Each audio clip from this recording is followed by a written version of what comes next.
नमस्कार साथियों, अगर आपको याद हो कि कुछ दिन पहले ही भारत और अफगानिस्तान के बीच ऑफिशियल रूप से बातचीत हुई।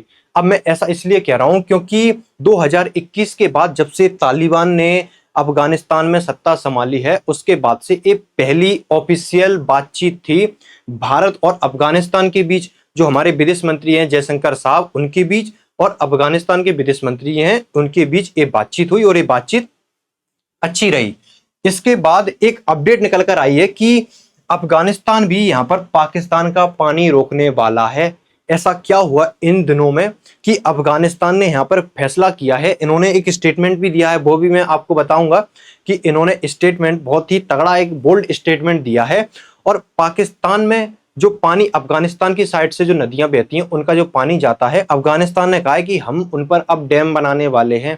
यहाँ पर इनके द्वारा जो नदी है कुनार नदी, इसका निरीक्षण किया गया और इनकी जो जानकारी है वो भी एक ऐसे व्यक्ति के द्वारा दी गई है, एक बलूचिस्तान में जिन्होंने आज़ादी घोषित की कि हम अब पाकिस्तान से आज़ाद हैं, उनके द्वारा ये जानकारी दी गई कि अफगानिस्तान भी अब पाकिस्तान का पानी रोकने वाला है। हेडलाइन बनती है कि आफ्टर इंडिया के बाद जो हमने सिंधु नदी का जो पानी रोका पाकिस्तान का, जिससे पाकिस्तान ऑलरेडी परेशान है, उस पर भी हमारा काम चल रहा है कि कैसे इस पानी को अब हम डाइवर्ट करेंगे। वो एक लंबा प्रोसेस है लेकिन उस पर भी लगातार काम चल रहा है। यहाँ पर अफगानिस्तान ने भी प्लान किया है कि वो भी एक डैम बनाने वाले हैं और पाकिस्तान को जो पानी पहुंचता है उसमें अब कटौती होने वाली है। क्लेम किया है जो बलोच लीडर हैं मीर यार बलोच, उनके द्वारा एक ट्वीट करके जानकारी दी गई। हेडलाइन देखो आप किस तरीके से बनती है, this is the end of Pakistan. यहाँ पर न्यूज जो पेपर हैं वो भी यहाँ पर पाकिस्तान की फिरकी लेते दिख रहे हैं क्योंकि इस समय फसलों का समय आने वाला है और ऐसे में पानी बहुत बहुत तगड़ा विषय बना हुआ है इस समय। और पाकिस्तान ने कहा भी है कि अगर पानी रोका तो इसे एक्ट ऑफ वॉर कंसीडर किया जाएगा। अब तो अफगानिस्तान भी रोक रहा है पानी, अब आप इसे कैसे देखते हो, क्या इसे भी एक्ट ऑफ वॉर लोगे? क्योंकि इंडिया और अफगानिस्तान के बीच जो बातचीत हुई उसके बाद एक डैम बनाने का फैसला, मैं आपको बताऊंगा कि इंडिया ने बड़ा इन्वेस्टमेंट कर रखा है अफगानिस्तान में। हमने कई डैम अफगानिस्तान में बना रखे हैं और अच्छा खासा हम इन्वेस्टमेंट अफगानिस्तान को यहाँ पर देते हैं। तालिबान सरकार के आर्मी जनरल है मुबीन, इन्होंने जो कुनार नदी है इस पर डैम बनाने का निरीक्षण किया, इनके द्वारा निरीक्षण किया गया और ये जानकारी दी गई। बलूच नेता जो मीर यार बलूच हैं, इन्होंने इस पूरे दौरे का यहाँ पर वीडियो सोशल मीडिया पर जारी किया गया। इनके द्वारा सोशल मीडिया पर ये वीडियो जारी किया गया, इसमें इनके द्वारा इस पूरी जानकारी दी गई। इस डैम को बनाने के लिए यहाँ पर अफगानिस्तान की तरफ से धन जुटाने की भी यहाँ पर अपील की गई कि अब इस, क्योंकि अफगानिस्तान के पास इतना इन्वेस्टमेंट, इतना पैसा है नहीं, ना ही कोई इन्वेस्टमेंट अफगानिस्तान में करता है, क्योंकि वहाँ पर एक इन्वेस्टमेंट को अच्छी नज़रिए से नहीं देखा जाता, क्योंकि लोगों को चिंता रहती है कि अगर इस जगह हम इन्वेस्ट करेंगे तो ये पैसा कहीं डूब ना जाए, क्योंकि बाकी जो राजनीति है उसमें उथल पुथल रहती है।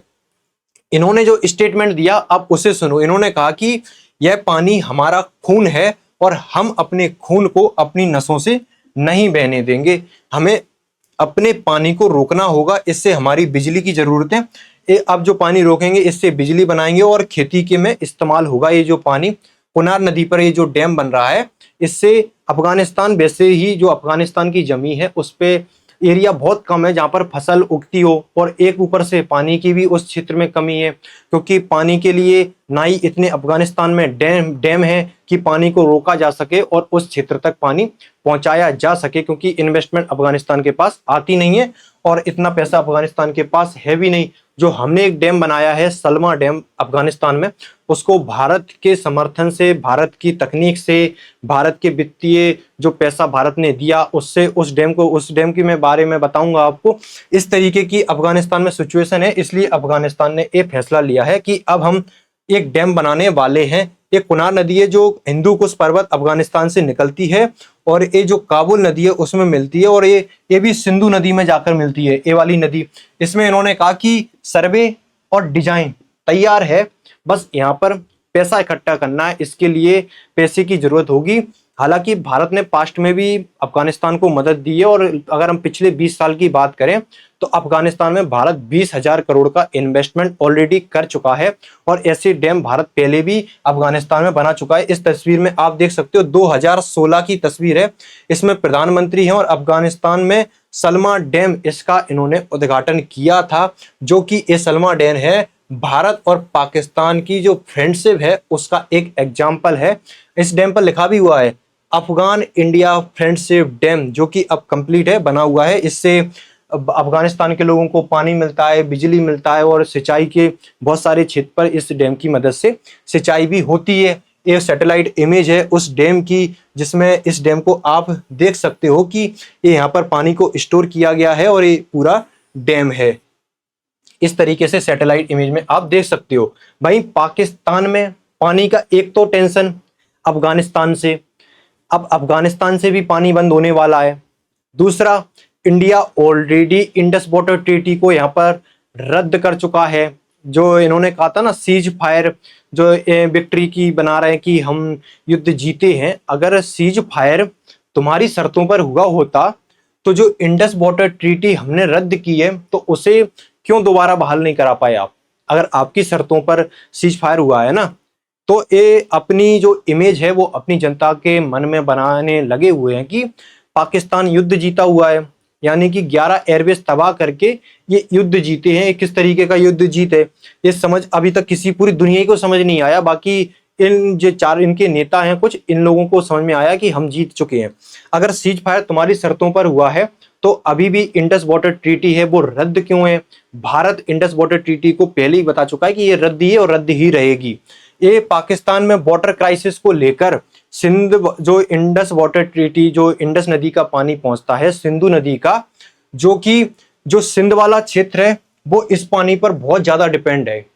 इसलिए सिंध वाले जो क्षेत्र के लोग हैं वो पाकिस्तान में, आप देख सकते हो पाकिस्तान वाटर वॉर, यानी कि पाकिस्तान को इस तरीके से फंसा दिया है ना भारत ने, या एक चक्रव्यूह बना दिया है, पानी का चक्रव्यूह है ये जंग, पहले जंग में उलझाया, जंग में देख लिया कि जंग में इनकी कोई औकात ही नहीं है, इन्हें पानी में ऑलरेडी फंसा दिया था हमने, और अफगानिस्तान से भी इन्हें हमने घेर लिया है। और आगे देखना कि बड़े लेवल पर प्रोटेस्ट होंगे पाकिस्तान में इसी पानी की वजह से, क्योंकि सिंध के लोग यहाँ पर सड़कों पर उतर आए हैं, इन्होंने हाईवे को यहाँ पर ब्लॉक कर दिया है।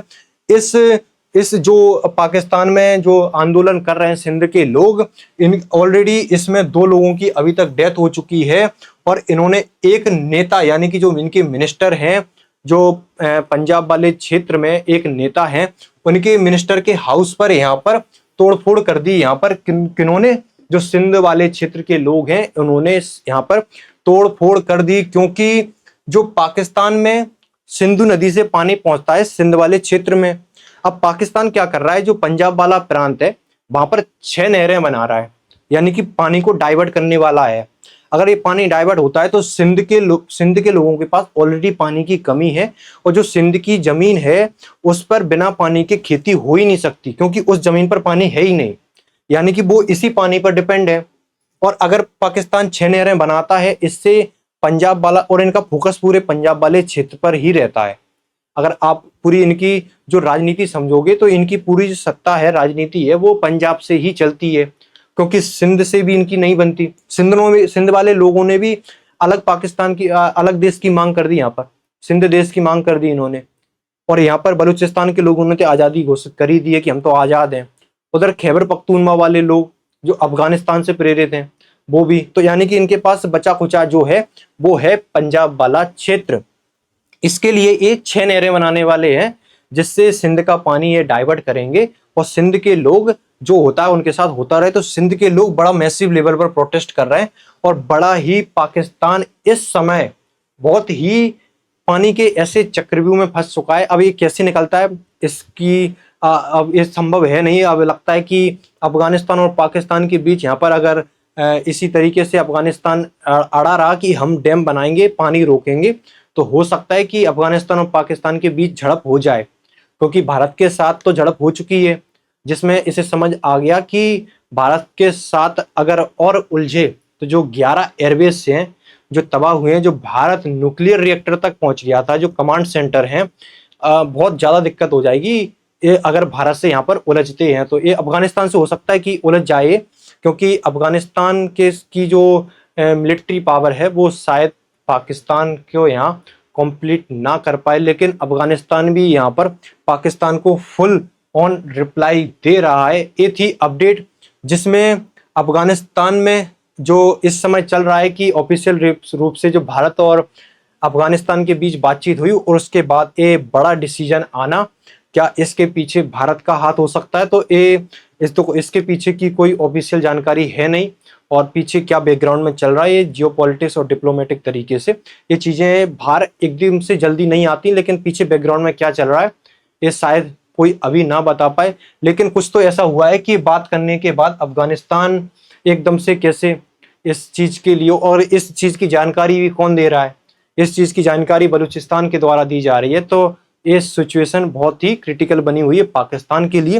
ये अपडेट थी जिसमें पाकिस्तान में सिंध में भी टेंशन का माहौल बना हुआ है, अफगानिस्तान से भी टेंशन का माहौल बना हुआ है, इधर बलूचिस्तान से भी टेंशन का माहौल बना हुआ है, और इंडिया की तरफ तो अब वो देख ही नहीं सकता। ये कुछ खबर थी जिसमें मैंने आपको बताया कि पाकिस्तान बॉर्डर वॉर में यहाँ पर फंस चुका है। आने वाले समय में देखते हैं कि क्या होता है। आप जुड़े रहें, ऐसी न्यू टू अपडेट आती है आपको इस चैनल पर मिलती रहेंगी। Thank you so much.